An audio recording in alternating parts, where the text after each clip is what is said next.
to save our country. God bless you all. God bless you all. And I never thought anything like this could happen in America. Never thought it could happen. The only crime that I have committed is to fearlessly defend our nation from those who seek to destroy it. From the beginning, the Democrats spied on my campaign. Remember that? They attacked me with an onslaught of fraudulent investigations. Russia, Russia, Russia. Ukraine, Ukraine, Ukraine. Impeachment hoax number 1. Impeachment hoax number 2. The illegal and unconstitutional raid on Mar-a-Lago, right here. The lying to the FISA courts, the FBI and DOJ relentlessly pursuing Republicans, the unconstitutional changes to election laws by not getting approvals from state legislators, the millions of votes illegally stuffed into ballot boxes and all caught on government cameras. And just recently, the FBI and DOJ in collusion with Twitter and Facebook in order not to say anything bad about the Hunter Biden laptop from hell, which exposes the Biden family as criminals and which, according to the pollsters, would have made a 17-point difference in the election result. And we needed a lot less than that, like about 16.9. It would have been in our favor, not my favor, our favor, because our country is going to hell. And we remember the 51 intelligence agents who said Hunter Biden's laptop was Russian disinformation. It didn't exist. It was Russian disinformation. Remember that? And that was all confirmed strongly by the FBI when they all knew that it wasn't Russian disinformation. And so much more. Our elections were like those of a third world country. And now this massive election interference at a scale never seen before in our country, beginning with the radical left, George Soros-backed prosecutor Alvin Bragg of New York, who campaigned on the fact that he would get President Trump. I'm going to get him. I'm going to get him. This is a guy campaigning. He wanted to get President Trump at any cost, and this before he knew anything about me, didn't know a thing about me. He was campaigning. As it turns out, virtually everybody that has looked at this case, including rhinos and even hardcore Democrats, say there is no crime and that it should never have been brought. Never have been brought. Ever brought. Even people that aren't big fans have said it. They said this is not the right thing to do. It's an insult to our country, as the world is already laughing at us for so many other reasons, like our open borders, our incompetent withdrawal from Afghanistan, where we left behind American citizens, $85 billion worth of the best military equipment in the world, lost 13 magnificent young lives, and far too many to mention that are so badly hurt with the loss of arms and legs and facial obliteration. The most embarrassing time in our country's history, in my opinion. Then our give up on energy independence and even energy dominant. We're going to be dominant within 6 months, more than any other nation ×2. We had this all just 3 years ago. Our raging crime statistics, if you look in Democrat-run cities, numbers the likes of which we have never seen before. The open threats by various countries of the use of nuclear weapons, something never mentioned or discussed by outside nations during the Trump administration, and which could very well lead under the Biden administration's leadership to an all-out nuclear World War III can happen. We're not very far away from it, believe it or not. an economy that has been crippled by the biggest inflation we have seen in more than 60 years, and a military that I used to defeat ISIS in 4 weeks. They said it would take 4 years, 4 weeks, to kill al-Baghdadi and Soleimani, that has now gone woke at the top levels by trying to indoctrinate everyone down to the lowest ranking patriot.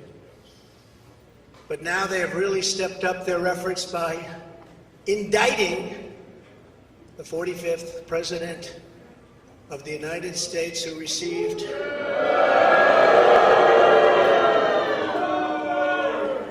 $75 million votes, which is more than any sitting president in the history of our country.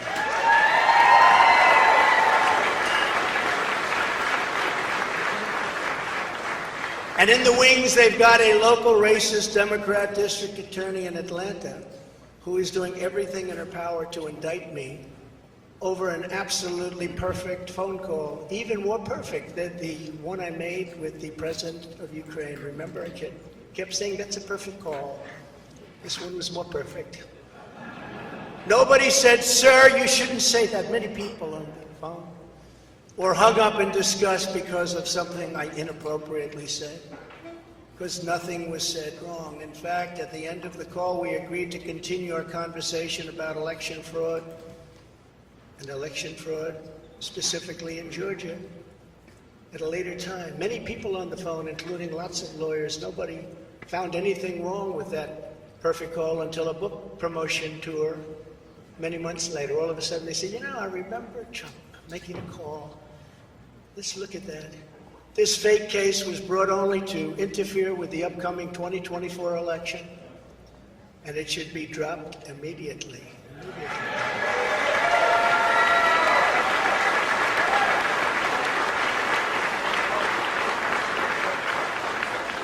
Then you have a radical left lunatic known as a bomb thrower who is harassing hundreds of my people day after day over the boxes hoax. You know, the boxes hoax, as we call it. Just so everyone knows, I come under what's known as the Presidential Records Act, which was designed and approved by Congress long ago just for this reason. Under the Act, I'm supposed to negotiate with NARA, the National Archives and Records Administration, which as of this date is a radical left troublemaking organization that red flags the Constitution of the United States and the Bill of Rights as dangerous and triggering. Can you imagine? This is what we have to deal with. But there is no criminality under the Presidential Records Act. That is not what it's all about.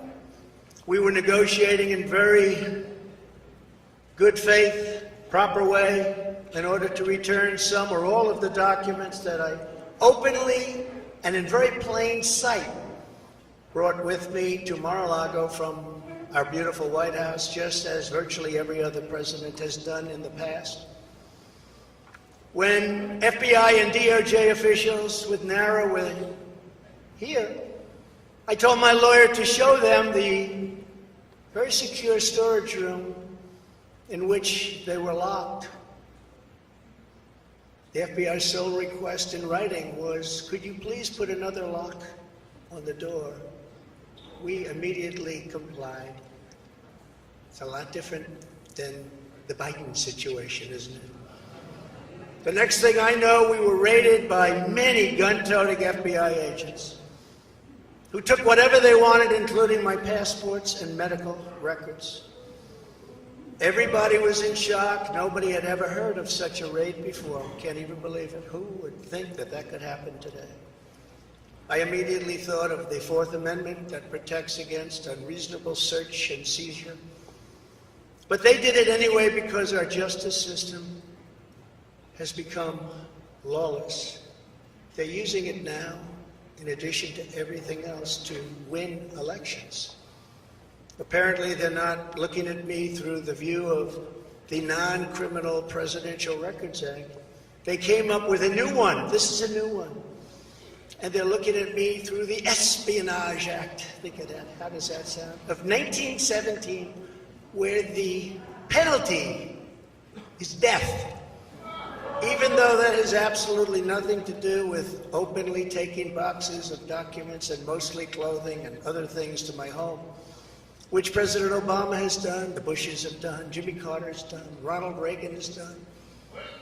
Everybody's done. In fact, Hillary Clinton got rid of 33,000 emails, and that was okay. But nobody's done it like Joe Biden. This lunatic special prosecutor named Jack Smith, I wonder what it was prior to a change, who others of his ilk say he is even worse than they are, is only looking at Trump, yet Joe Biden took massive amounts more documents, even removed many boxes to Chinatown. You believe that? He's got $10 million from China. Where did that come from? I guess they were banking on Hunter's expertise, and had others stored in unsecured offices in Pennsylvania and strewn all over his garage floor, where his now very famous Corvette is also stored. All over the floor, including classified documents. But that's okay. Perhaps most importantly, he has 1,850 boxes in Delaware, which he is refusing to give up. But isn't that real obstruction? That's obstruction. As president, I have the right to declassify documents, and the process is automatic. If I take them with me, it's automatic, declassified. Biden was vice president. He had absolutely no right to declassify as vice president. He doesn't come under the non-criminal Presidential Records Act. He comes under the very criminal Federal Records Act, unfortunately for him, but it's not going to matter because they don't follow the law, which has very severe penalties. He had classified documents that he took while he was a senator, which is absolutely inexcusable. And other senators, including Democrats, are outraged. But he's not being harassed and hounded like the people who work for me are. In fact, they seem to have forgotten about his documents entirely. So many, thousands and thousands. It's okay with him. They like to say that I'm obstructing, which I'm not, because I was working with NARA very nicely until the raid on my home. But Biden is obstructing by making it impossible to get the 1,850 boxes or explain why many documents were located in Chinatown. Can't explain it. Why were they in Chinatown? I don't know. Lastly, I'm under investigation. This time a civil investigation by another racist in reverse, who also campaigned on, I will get Trump. I will get him. This was her campaign. Never ran for office. I will get him. Her name is Letitia James. And she proclaimed while campaigning, quote, I look forward to going into the office of the Attorney General every single day, suing him, and then going home. Before she knew me. She announced, what is fueling my soul right now is Trump. And that she had her eyes on Trump Tower. Those eyes are focused on Trump Tower.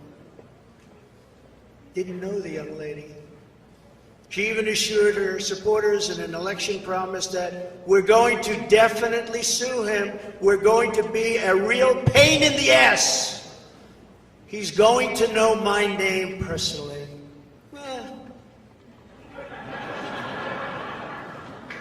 And then she claimed that I was an illegitimate president. Think of it. With all we did on energy, with all we did on the military, on taxes, biggest tax cuts in history, biggest regulation cuts in history, right to try, people able to get drugs now that aren't approved. Hopefully you don't have that problem. Letitia James vowed to use every area of the law to, quote, investigate President Trump and his business transactions. Those transactions are going to be investigated, she said. And that of her family and his family, because we're going after his family, and we're going after them hard. This is all before entering office and all before knowing anything at all about me, but you're going to get me. This is why, along with unrelenting crime, so many people and companies are leaving New York. She said that I falsified my financial statements, but in fact we're proving and will prove that my financial statements were substantially more than we submitted, not less. And in all cases have a strong disclaimer clause in them which tells the institutions that may look at that if they want to, not to rely on the statement. But they've got a problem with their case because, number one, I'm very underleveraged. They can't believe it. All the stuff they read and gave. And have very little debt relative to the value of assets. And importantly, not one bank has lost even $1. She was investigating me to save banks. They have very good lawyers. But they didn't lose $1 with us during this period of time. In fact, the banks we're talking about made almost $200 million off Donald Trump, and they liked me very much. We never missed a payment, never got a default notice, had a great relationship with all of them. I don't need banks. They have a lot of cash. I built a great business with my family, built a fantastic business.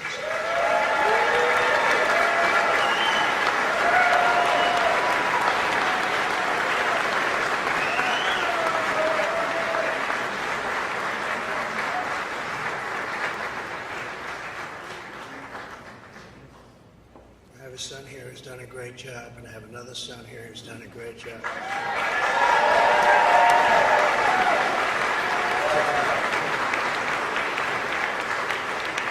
And Ivanka, and Barron will be great someday. He's tall, and he's smart.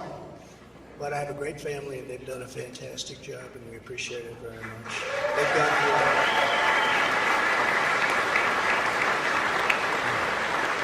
So she's suing me over banks that weren't defrauded, when she should be focused on violent crime that's driving people out of the state. This is a persecution, not an investigation. She's put our family through hell.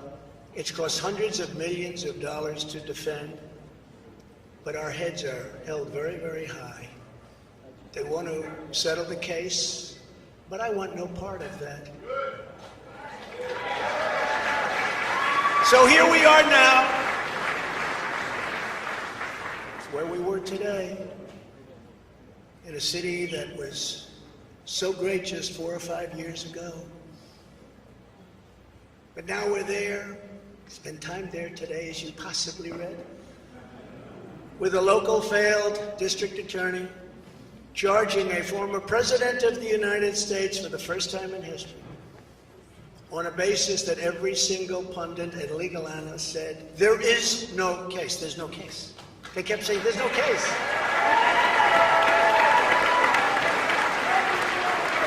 Virtually everyone. But it's far worse than that, because he knew there was no case. That's why last week he delayed for a month and then immediately took that back and threw this ridiculous indictment together. Came out today, everybody said, this is not really an indictment, there's nothing here. My lawyers came to me and they said, there's nothing here, they're not even saying what you did. The criminal is the district attorney because he illegally leaked massive amounts of grand jury information, for which he should be prosecuted, or at a minimum, he should resign. And Alvin Bragg's wife confirmed a report that claimed her husband has Trump nailed on felonies. She has since locked down her Twitter account. His chief prosecutor, who represented the Democrats and crooked Hillary Clinton in a firm run by Chuck Schumer's brother, Robert, he quit the firm in order to go to work in the DA office in order to get Trump. Can you imagine that? Hillary Clinton's lawyer, Democrat firm. Ultimately, he quit as chief prosecutor because Bragg didn't think he had a case. Think of the same guy that brought this ridiculous thing today. Yet during his investigation, this prosecutor named Mark Pomerantz wrote and published a book saying all sorts of privileged things, and has been very strongly reprimanded. He was reprimanded so strongly. I've never seen anything like it. I'm probably the end of it. But what he did was probably very illegal, but he was very, very strongly reprimanded. Even District Attorney Bragg was furious with him. They were having a tremendous fight in the office because of him. But hope is never lost, because various prosecutors in the DA's office also quit because they thought President Trump was being treated very unfairly. How about that? Isn't that great? Oh, I love them. I'd like to meet them. I'd like to meet them. The DA's office even had a web page. Meet the team of executives who have done this to President Trump. That was the title. Isn't that nice? They immediately had to take it down. Meanwhile, overall crime in New York was up 30% last year, much more than that the year before, with felony assaults, robberies, and burglaries all up by massive, massive numbers. Not the same place that I know, not the same place that you know. And this is where we are right now. I have a Trump-hating judge with a Trump-hating wife and family, whose daughter worked for Kamala Harris and now receives money from the Biden-Harris campaign, and a lot of that. We recently had another trial, and the same judge told the fine man who worked for me for many, many years that if you admit your guilt, you will be in jail for 90 days. But if you don't, if we go through a trial and you're found guilty, you're going away for 10 years and maybe longer, which for a 75-year-old man with a great family really means life. What the prosecutors and judge did to that man, I will never forget, because it's right out of the old Soviet Union. That's where we are. They said, you say anything about Trump, meaning that's bad, and you won't even have to serve the 90 days, you'll walk free. And they say that to many of my employees. We have this Jack Smith lunatic threatening people every single day through his representatives. They're threatening jail terms.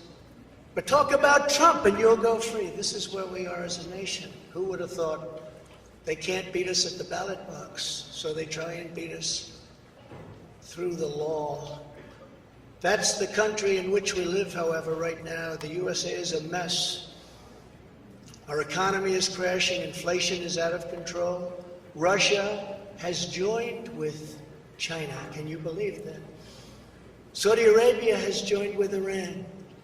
China, Russia, Iran, and North Korea have formed together as a menacing and destructive coalition. Would have never happened if I were your president. Would never have happened. Nor would Russia attacking Ukraine have happened. All of those lives would be saved. All of those beautiful cities would be standing. Our currency is crashing and will soon no longer be the world standard, which will be our greatest defeat, frankly, in 200 years. There will be no defeat like that. That will take us away from being even a great power. If you took the 5 worst presidents in the history of the United States and added them up, they would not have done near the destruction to our country as Joe Biden and the Biden administration have done.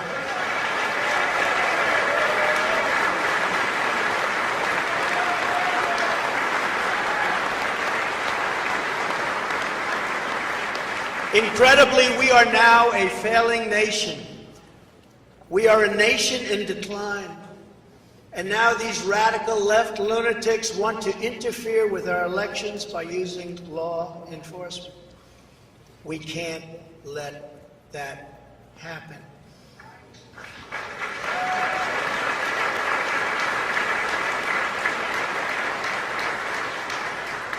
With all of this being said, and with a very dark cloud over our beloved country, I have no doubt, nevertheless, that we will make America great again. Thank you very much. God bless you, and God bless America. Thank you very much.